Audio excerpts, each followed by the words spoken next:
200 benchmark is on Tuesday. Mile is on the 13th. Let's talk about, we use January 5th to get a little bit better at those. So setup on the treads is to go faster on your push and your all out every round. So you should start off a little more conservative, but again, look at what your mile is or has been, or if you know what speed you want to hold, use that and try to get to those speeds as soon as you can, especially on the all out. Just stay as close to it as you can when you're doing those pushes. You want to try to get as much time as you can at those speeds before you hit that mile. It's going to give you a little more confidence. It's going to give you a little bit more help. You're going to know what it's going to feel like. It's not going to feel amazing. It's not supposed to. It's supposed to be a workout, but this will help you to get better.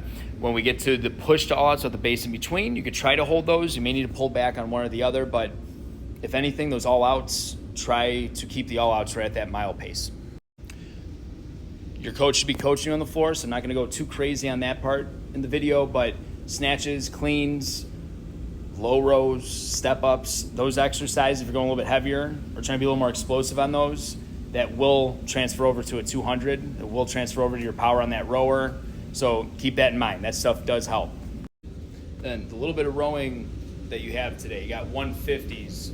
So you can hit a set of thrusters. When you're done with the thrusters, you get onto your rower.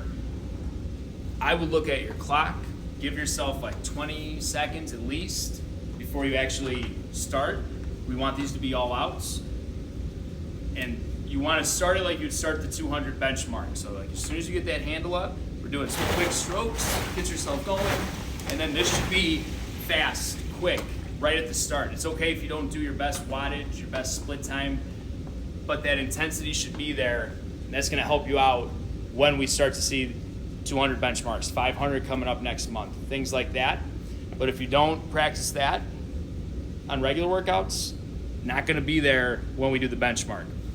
That's all. Have fun.